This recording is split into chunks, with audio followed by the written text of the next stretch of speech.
Hello, welcome to Data Analysis with Python. In this video, I'll be taking the last Capstone project, except I get a request from someone. Capstone project on NGO donation data tracker dashboard with Bokeh. Previously, we had learned how to do dashboards with Bokeh.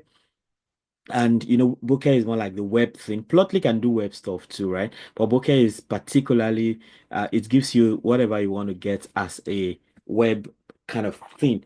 So, so here, and don't forget, this is you have access to all my data, my code sheets and my data sets by checking the description either on Facebook or on YouTube. And then you can download all the documents, all the materials I've used for this whole playlist starting from the very beginning. For the ones on scientific computing, you can also check the scientific computing uh, description box to also get the data sets and the all the other materials, code sheets and all that. So here we have this interactive Bokeh dashboard, which provides a comprehensive overview of NGO donation allocations and disbursement, enabling users to visualize funding trends, identify bottlenecks, and explore program level financial data over time. So, of course, as usual, we want to import the necessary libraries. So we're importing pandas as PD for reading our file. In this case, we have a JSON file we want to read. Then we have Bokeh.io where we import CUDOC and show.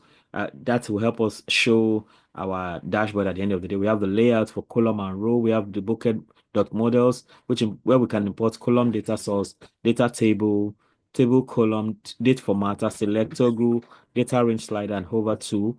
And from Bokeh.plot to import figure, Bokeh.transform, import Delge and CumSum. From Bokeh palette, we import category 20C. And we import JSON also because we're using a JSON file in this case. Then from math, we need to import pi because we are probably, I think we're going to have to work with a pie chart here. So that's why we need that also to calculate angles or something like that. So these are the libraries to import. So then the next thing is we want to load and clean data. And as usual, I like to see the data in its original form. So since you're working with a JSON file here called NGO donation allocation tracker, of course, JSON file can look somewhat not easy to read like Excel or CSV, but this is it all the same, right? So you have ID1, food security, the allocated funds, you have that disbursed funds, you have that the date and the bottle, if there's a bottleneck, you have a comment to that effect. So this is one chunk of JSON file. Okay, so you have everything in this square bracket. So this is one part of that. And then we have another one like this. So I think one benefit of JSON file is that it can be very light compared to other ones. In fact, we can see that live here. So I mean, each set of information you have it repeated like that, ID, location, and all that. I think there are more efficient ways of actually doing that too. So you can see this JSON file has 15, it's just 15 kilobytes. Oh, okay. The equity thing is less than it. So I mean, it all depends on your preference at the end of the day. Or maybe this one contains less data. I think contains less data compared to the neighborhood resource. So maybe one way to compare is maybe you have the same kind of data in different formats, and then you can compare. Let me see. I think we did something in the beginning where we did everything in JSON. We saved in JSON. We saved in all the possible formats. Let me see. Okay, I think I deleted it along the line. I can't see that right now, but it's okay. So let's move on with this. Okay, so now we are loading the JSON data, and of course we need okay, I've not run this, so it will give me an error if I don't do that. So I run this now. It's showing star, meaning that it's doing the work, and now it showed one, meaning it's done. Then we load and clean the data. So to load the data, since it's a JSON file we are loading, we have df equals read underscore JSON, just like read underscore CSV or read underscore Excel is actually a function in the pandas library with which we can run the relevant files that the name represents. So here it's JSON, and we bring the NGO donation allocation tracker.json, and then here we're passing the data so it can come in this to date time format where which is better for analysis, right? And then we are visualizing the data in this lines using that line 7. So this is what we have now. So this gives us the overview. We have the IDs, we have the program. Um, We have the program. Let me see if I can say index. Well, since you already have an ID, so that's we don't need to see that index again. Let me see if this works. Index is equal to false. Does it work? So okay, it doesn't seem to work in this case. All right, so no worries, no worries. Okay. Yeah, so we have this. So we have the ID, we have the program, food security, clean water initiative, education support, healthcare access, and all that, youth engagement, women empowerment, and all these things. In fact, let's see if we can see all the possible things to see. Say, let's go 50 and see all that. So food security, clean water initiative, education support, healthcare access, youth engagement, disaster relief, women empowerment, child protection, yeah, I think that's about environmental conservation, housing support. Yeah, those are all the possible things. Of course, we can do the unique stuff. We can filter uniquely, right? So we have all this, and we have 70 rows and 6 columns. Probably that's why this seems smaller um than the CSV file. All right. So then we have data source for widgets and plots. So for the data source now, so we just use what we've had already. So you remember we imported from Bokeh.models column data source. So this is where we get to use it. So we have a variable name called source, and that is and that will be equal to column data source DF using the data frame that we have imported here, right? And then, so here we just run it and then it just works. And then here we need a bar chart for the dashboard. So bar chart talking about allocated versus disbursed by program. So for each program now, for each program, we want to see the amount allocated by the NGO and the amount disbursed by the time the program is implemented, right? So we have the programs, so which you bring, which is DF program, right? So the program, right? So DF program, so dot unique, that's the unit program. And then I mean we can it's possible to even visualize that here, right? So we can say DF dot okay, we say DF like this program, okay, dot unique like this, I think. Yeah. So it shows you the unique so here we get these are all the programs without repetition. So that's one, food security, clean water initiative, education support, healthcare access, youth engagement, that's five, right?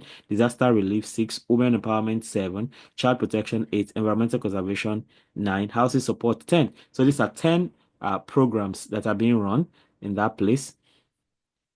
I mean, I can just do this, right? Um, So put it back as DF. And then if you want to see the unique programs without repetition, then we can do what I just did now. So I can escape this and put B so it can create a new cell for me down here. Then I just paste this and then we can see the unique programs, right? So, okay.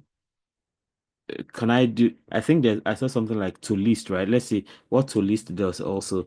To list can help us list in a neater way. Yeah. So this list it in a very nice way. Okay. So I mean, we've done data source for widgets and plots, right? Then we come to the bar chart like we've seen. So we can group according to programs. So we now see the sum of allocated funds, disbursed funds. That's what we need for the bar chart.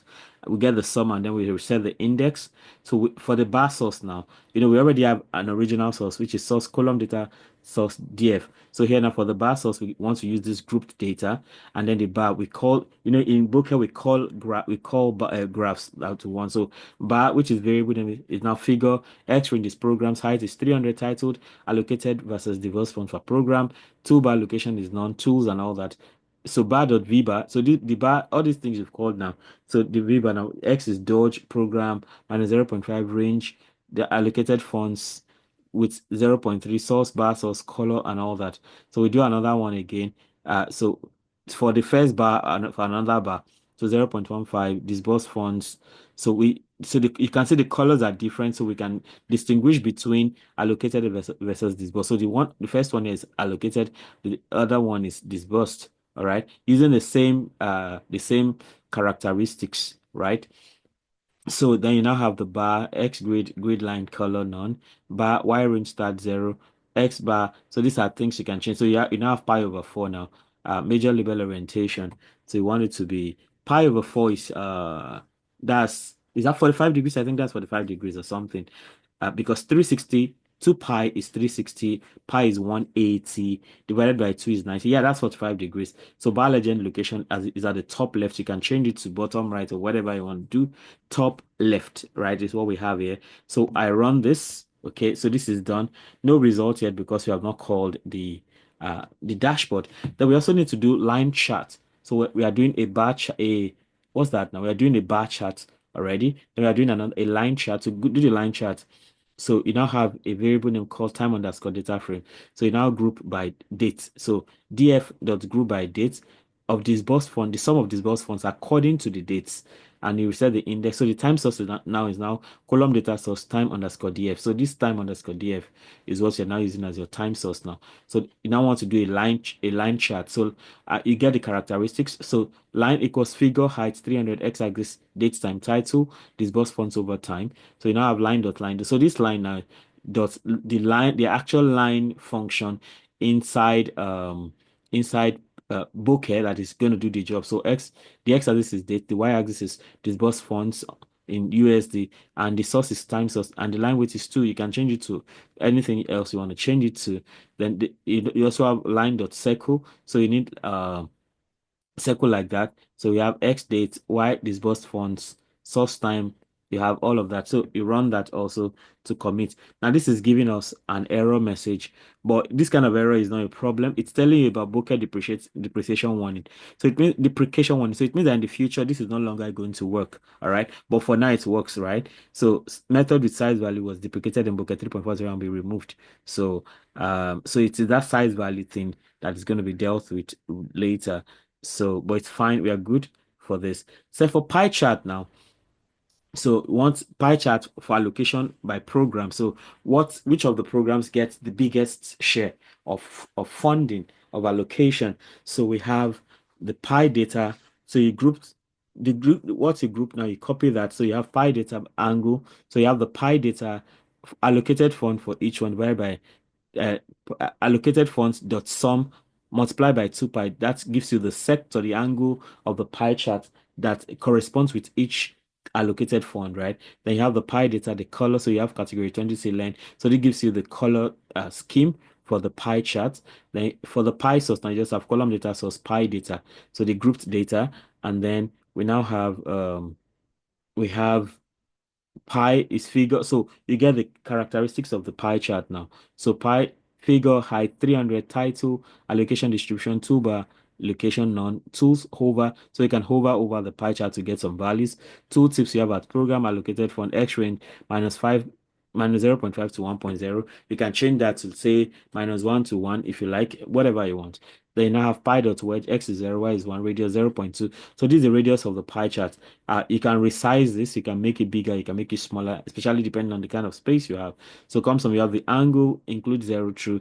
So end angle, you have all of this. So don't forget to run this so it gets committed and we are good. So we now go to the data table. We also need to show data table like we showed for the Plotly dashboard we showed the other time.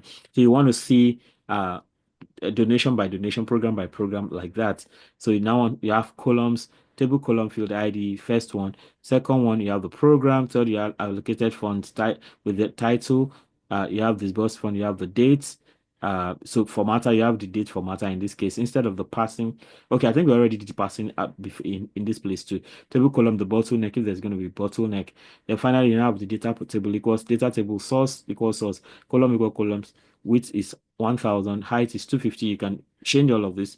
So for the data table, we run this. So we're going to have a bar chart, pie chart, and line chart, right? That's we have bar chart, line chart, pie chart, and data table. That's what our dashboard is going to look like. So the next thing is we want to do a date slider and bottleneck toggle.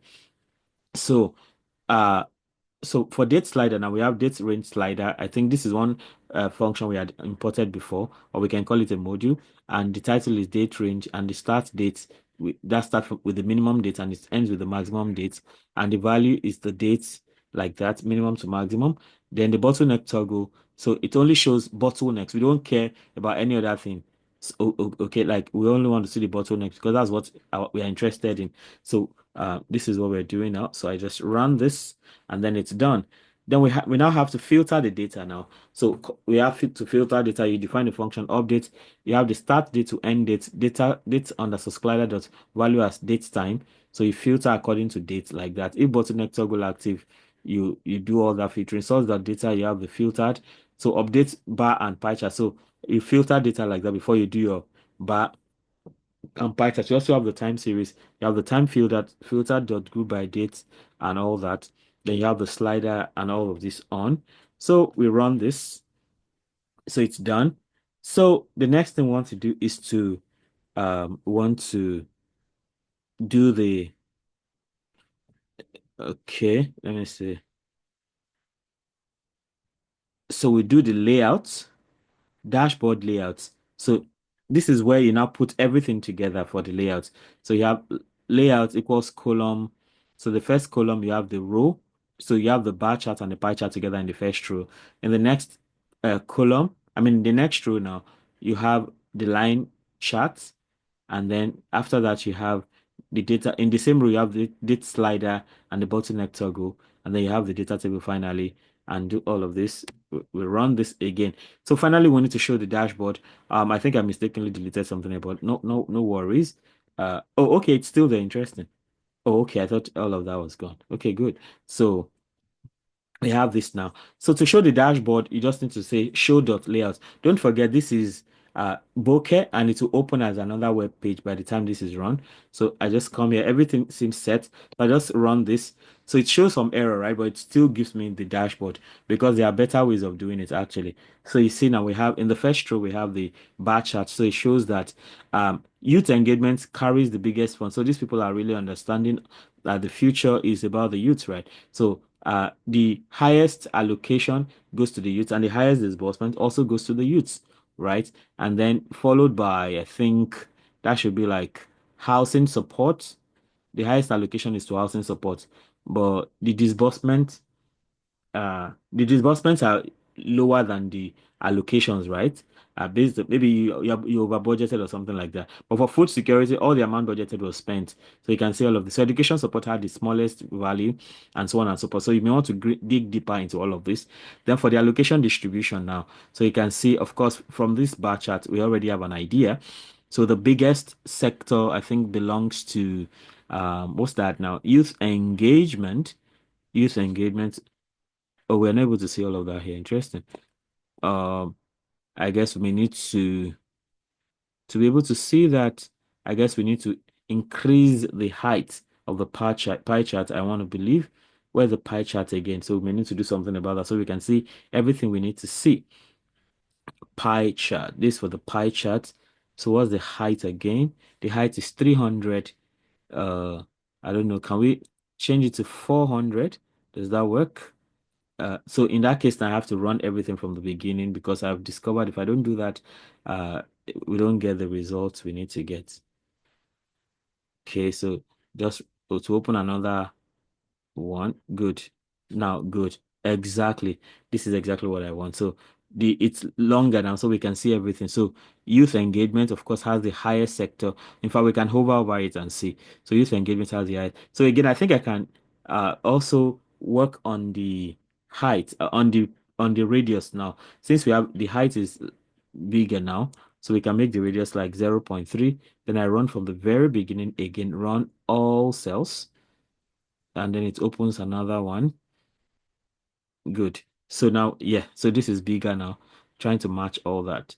Okay, so we can also change the height of this one. So feel free to do that. So we can see how each of them compare. We can hover over them to see which is bigger. So in the next row, oh, okay. Uh, okay, let me run it again. You can see each one I run opens a new web page. So let me run it from the beginning again. Run all cells. We have all this. So we have, by the time it gets there, we have it displayed. Good. So you can see all that. So in the next row now, we have a line chart like this.